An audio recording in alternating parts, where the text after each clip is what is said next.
За төрийн болон орон нутгийн өмчит компаниудаар авч хэрэгжүүлэх арга хэмжээ.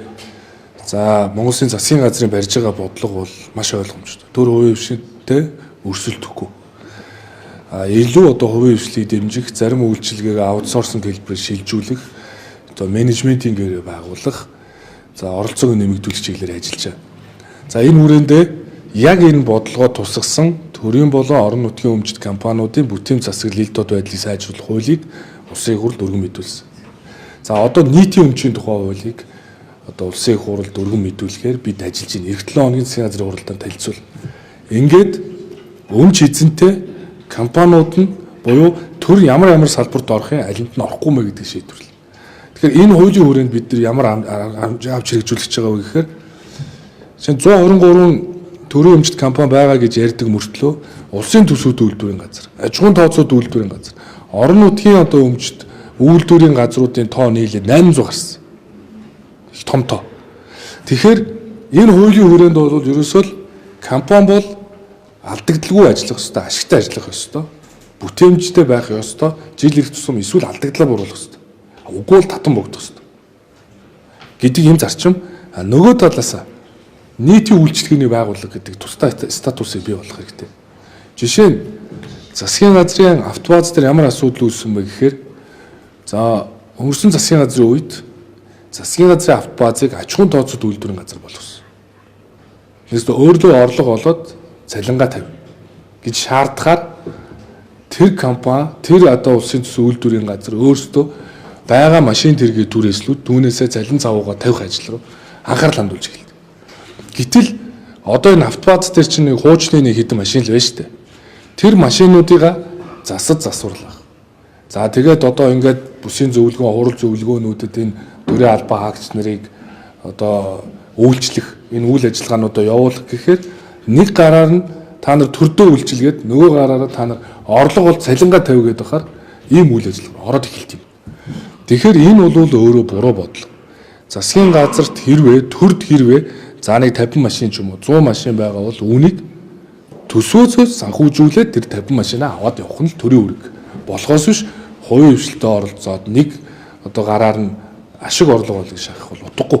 Тийм учраас бид нар бол ерөөсөө хоёр л англи нийтийн үйлчлэгээний байгууллага төсвөө санхүүжнэ. Нөгөө төрийн өмчит компаниуд бол ашиг орлоготой ажиллана. Тэгэхээр энэ дунд чинь өөрөө нэг талаасаа нөгөө нэг төрийн машинуудыг хариуцаад яваад байдаг, нөгөө талаасаа цалингаа тавих гээд байхаар бусдад төрүүлэх гэдэг ийм адил эхэлт юм. Тэгэхээр энэ хуулийн хүрээнд бол энэ асуудал авч шийдвэрлэгдэнэ. Тэгээд засгийн газрын автобазын асуудал байгаа. Хэд хэдэн ийм байгууллагын асуудал аж ахуйн тооцоод болгоцсон.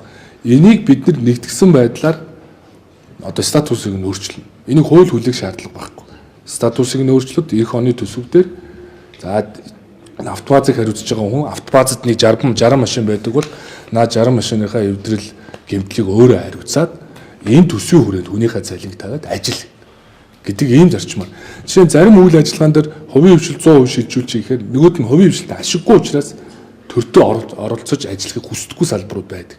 Төр заавал авч явах хэрэгтэй. Тэгээ бас тэрнээс биш бүх үйл ажиллагаагаа мэдээж 100% шилжүүлчихнэ гэхээр энд чинь нөгөө нэг ашиггүй үйл ажиллагаан дээр хувийн хвшил оролцохгүй шүү дээ.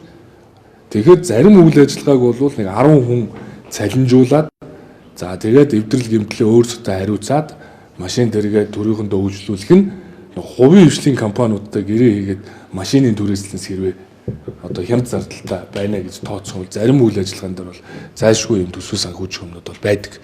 Тэгэхээр зөв засгийн газрын автобазын хувьд бол статус нь өөрчлөгдсөн учраас ийм үйл явдал болох шиг боллоо. Тэгээд бид бол зөх гарах хэмжээг нь аваад үнэхээр төсөв мөнгөний тавиад цалин цавууг нь тавиад эхлэхэд бол энд ямар нэгэн бэрхшээл бол үүсэхгүй. Тэгээд цаав хүн нэг л зүйлийг ойлоо. Хоёрын статус байх юм байна. Төрийн өмчт бол орон нутгийн өмчт компани, нөгөөх нь нийтийн үйлчлэгийн байгууллага буюу public institution гэж нэрлэдэг. Тэр бол төсөв санхүүждэг. Зарим салбарууд байна шүү. Жишээ нь нэг зарим салбарууд дээр тэр үндэсний дата төвч гэдэг юм уу ийм байгууллагуудыг нэг хэсэг яг тэгсэн байхгүй. Аж ахуйн тооцоод шүүд та нар орлого олох ёстой шүү гэж хэлчингүүд төрийн олон сервер дунд хувийн хвшлийг ингээд серверүүд ороод хаардууд нь орж хадгалагдаад эхлэхээр та нар яагаад ингээд төрийн онц чухал мэдээллийн дэд үстэй байгууллагуудын дунд ингээ хувийн хвшлийн тавьсан юм бэ гэхээр биднэрт нөгөө орлого л үүрэгтэй, төсөвт орлого бүрдүүлэх үүрэгтэй. Тэгэхээр бид нар өөр яаж орлого олох юм бэ гэдэг. Хууль хэрэгжүүлэх хүрээндээ ингээд одоо асуудал дэвшүүлээд байдаг. Тэгэхээр бид бол ерөөсөө нэг л зарчим бай. Ер нь ийм одоо байдлаас салах ёстой. Одоо төр хувийн хвшлүүдтэй бол өрсөлдөхгүй чаддаг зүйлийг нь чаддаг байгууллагаар нь мэрэгжлийн байгууллагаар нь тэр одоо хувийн хвшил аж ахуйн нэгжүүлэлээр нь гүйцэтгүүлэх бодлогыг барих учраас цогцоор шийдье гэж хичээсэн. Солингхээр яг ямар статус руу солих юм бол одоо ингээд засгийн газрын автобус 2.3 тэрбумаар бас дахиад тендер зарагдсан байна. Седан загвар авах машин. За дээрээс нь 5 сая алт хэлтэй хуучны машин гэдэг. Тухайн цацгдсан бичлэгдэр бол нэлээд жишээ нь он залуу тул чадвар өндөртэй машинууд нэлээд олноо. Тэр чинь орлого ол та нар орлого олно шүү. Хүнээ цалинжуулна шүү. Та нар аж ахуйн тооцоод газар шүү гэчихээр тэр байгууллага чинь мэдээж одоо тэр чинь нөгөө хувийн хвшилтэй ажиллах гад өрсөлдөх гээд байгаа юм чинь л гой сайхнаал гаргасан л байлгүй дээ гэж би бодож штэ. Тэрнээс биш засгийн газрын автобазад тийм их гой машинууд байгаад би бол харсангүй. Үнэндээ эвдрэл гэмтэлтэй ийм нөхцөл байдалтай л байгаа юм байлээ. Тэгвэл тэр тендер зарлаад байгааг миний хувьд бол юу гэж ойлгож байна гэхээр аймаг орон нутгууд ч байна уу, яам агентлагууд ч байна уу хүсэлт гаргаад тэр хүсэлтүүд нь нэгтгэгдээд нөгөө мэрэгжлийн одоо тэр яг автобазыг хариуцж байгаа байгууллага дээр нь бас зарлагддаг болов уу гэж бодчихъя. Тэрнээс биш өнгөрсөн жил тэгж машин тэрэгний төсөв мөнгө суугдаагүй шүү дээ. Даваа байдал одоо төрийн даваа байдал хандаад байна. Энд дээр чинь зэхэр дугаартай байна. Зэрэг тэгээд баазаа сайжруулах тэр шинэ машин дээр одоо энийг зургах чинь яг энэ төрлийн үйл ажиллагаа эрхэлж байгаа энэ зах зээлийн одоо яах вэ? Эсвэл яг энэ төрлийн үйл ажиллагаа эрхэлж байгаа машинууд үжилгээс үл зэхэр дугаар. Гэхдээ өнгөрсөн хугацаанд өнгөрсөн 4 жил одоо жишээ нь UB Cab гэдэг компанитай ажилласан байж тээ. Тэгсэн чинь UB Cab ч нөгөө хувийн хвшил. Тэгээ мэдээж ингээд ажиллах гад эхэлсэн. Гэтэл нөгөө хувийн хвшилтэй төдийлөн ашиггүй учраас одоо тэр үйл ажиллагаа цааш доголдсон байхгүй. Би тэгж ойлгосон надад танилцуулсан.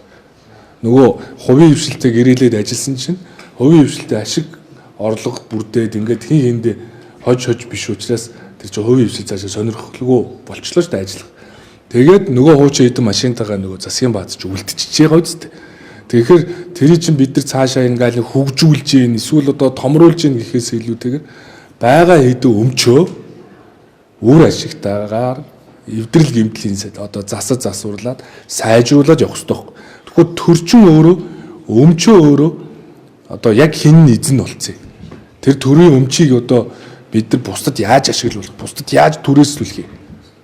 Энэ маш ойлгомжгүй байхгүй. Тийм учраас бид нар нийтийн өмчийн хуулийг одоо л барих гэж байна. Тэр нийтийн өмчийн хуулиар чинь энэ эзэнгүй өмчүүдийг эзэнтэй болгохгүй бол яг засгийн газрын өмчлөгч нь юм уу? Одоо тэр хувьцаа эзэмшигч нь хин яг одоо өмчийн эзэн хин юм бэ гэдэг нь юм асар тодорхойгүйгээр өнөөдөр хүртэл яваад ирчихжээ. Тийм учраас нийтийн өмчөө нэг нь шийдэж авъя. Араас нь компанийн асуудлыг шийдье. За тэгээд бүх юм ойлгомжтой болох хэрэгтэй байхгүй. Тэрнээс биш ингээл нэг юм нийгэмд юм үүсэнгүүт нэг юм шийдэл ингээ косметик засвар хийсээр байдал өнөөдөр ингээл яваад ирчихжээ.